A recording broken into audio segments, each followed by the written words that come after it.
Assalamualaikum warahmatullahi wabarakatuh. Kembali lagi di channel Trigonal Software. Di video kali ini saya akan membagikan tutorial tentang desain faktur. Ya, untuk desain faktur memang sebelumnya sudah pernah kita bahas ya di video sebelumnya. Namun di video kali ini kita akan mengulik lebih dalam lagi tentang desain faktur. Di antaranya untuk merubah kertas, menambahkan data binding, dan lain sebagainya. Oke, langsung saja untuk melakukan desain faktur, kita harus buka dulu penjualannya. Bisa coba melakukan penjualan baru atau edit dari yang sudah ada. Di sini saya mau edit saja dari yang sudah ada. Ya, ini ya contohnya. Nah, kita akan custom dari faktur jual 2, kemudian klik desain. Nah, kemudian kita maksimalkan layarnya. Nah, untuk yang pertama di sini saya akan menjelaskan tentang bagaimana cara merubah ukuran kertasnya. Untuk merubah ukuran kertasnya, kalian lihat di bagian kanan bawah ya, di pojok kanan bawah ini ada seperti beberapa menu untuk mengatur seperti ukuran kertas, margin, dan lain sebagainya. Nah, untuk ukuran kertas di sini ini ada paper kind. Nah, paper kind ini kalian bisa pilih sesuai yang ingin kalian gunakan. Kalau defaultnya ini custom ya, karena untuk digunakan pada nota yang berukuran setengah letter. Nah, untuk merubahnya kalian tinggal klik ini aja, segitiga kecil yang di bagian kanan, lalu kalian pilih sesuai yang kalian inginkan. Misalnya di sini saya akan menggunakan ukuran A4. Nah, ketika saya merubah ukuran A4, otomatis di sini ada perubahan ya untuk hasil cetaknya. Kita akan coba preview.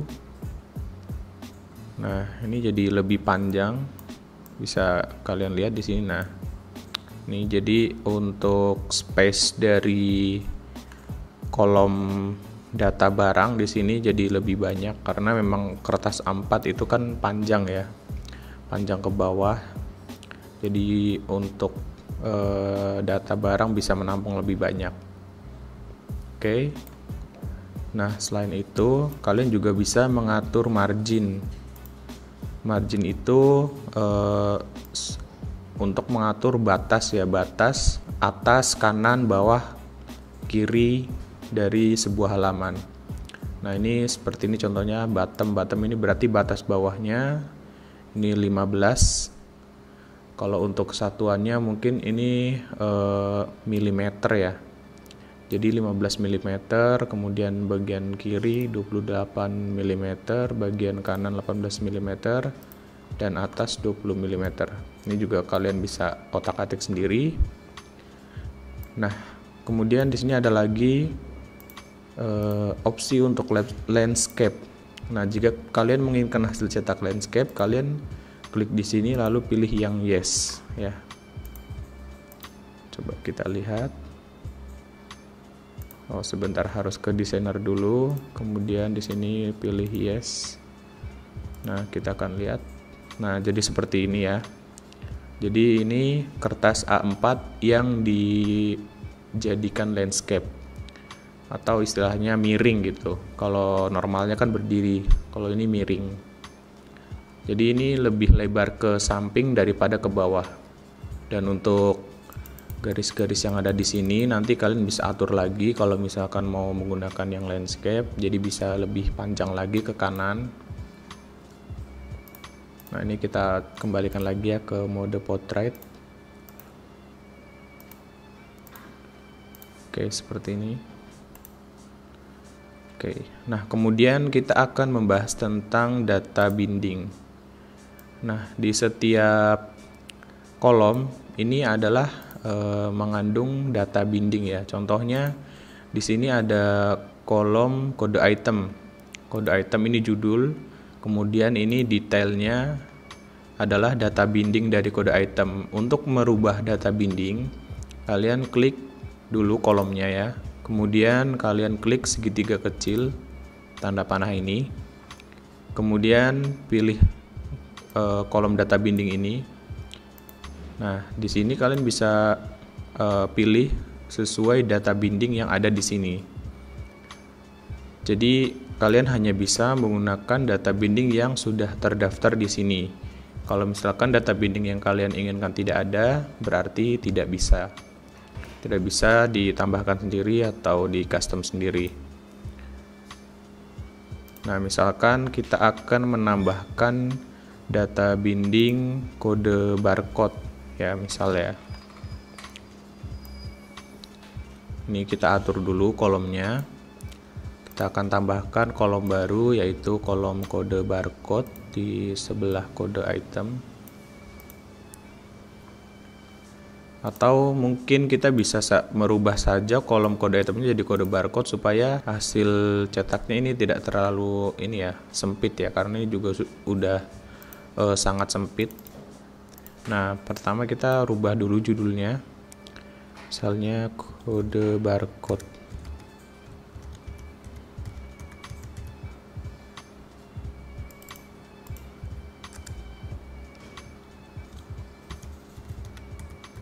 Nah, untuk judul ini bisa diketik ya, bisa diketik.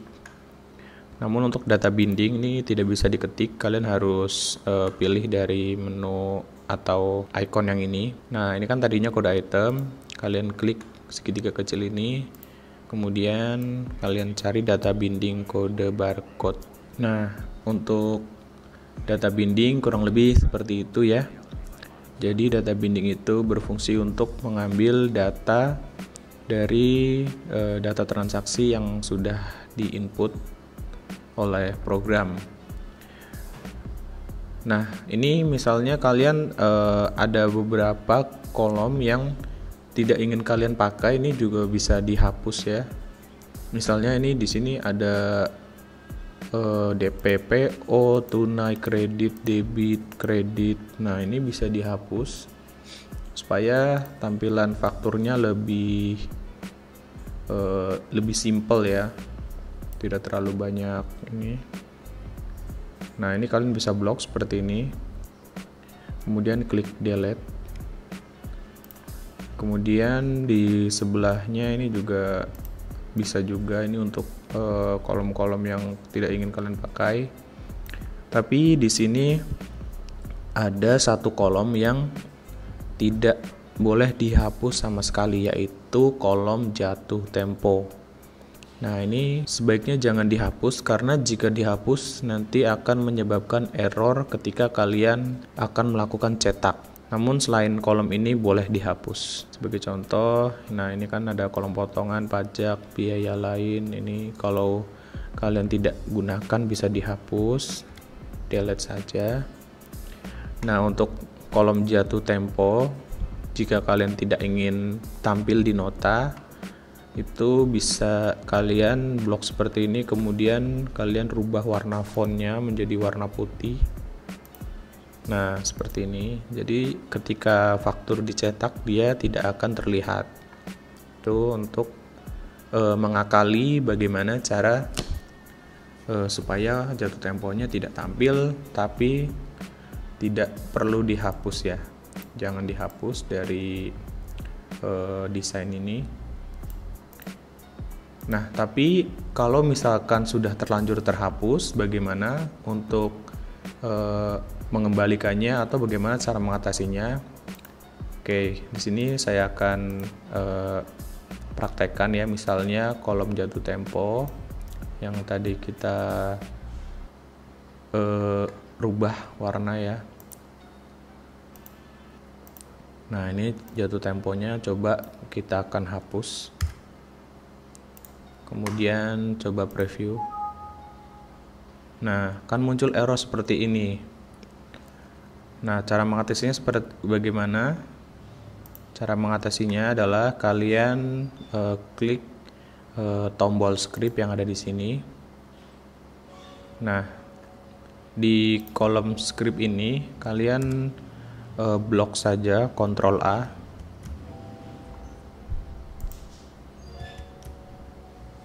Atau jika tidak bisa diblok, kalian klik drag seperti ini.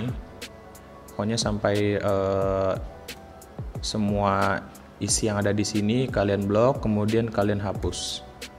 Nah, seperti ini ya, sudah terhapus, sudah tidak ada isian lagi di kolom scriptnya.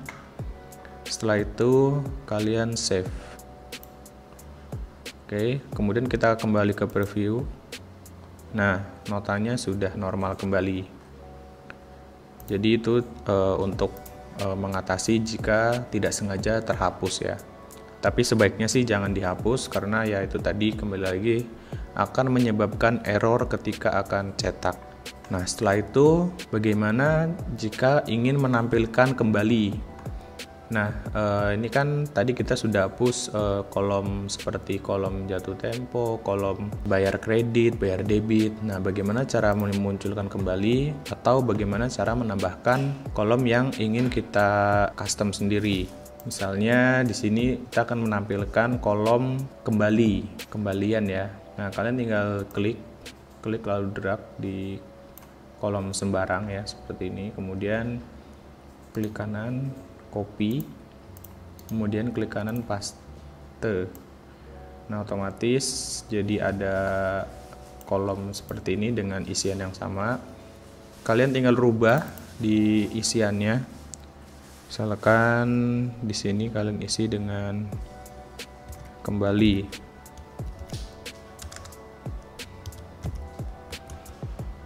Atau DP juga bisa. DP barangkali kalian ingin info DP-nya muncul.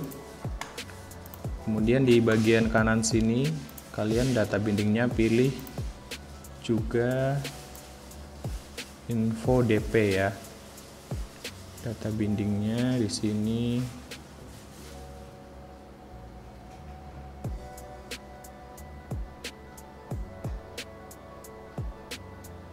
nah ini DP pesanan.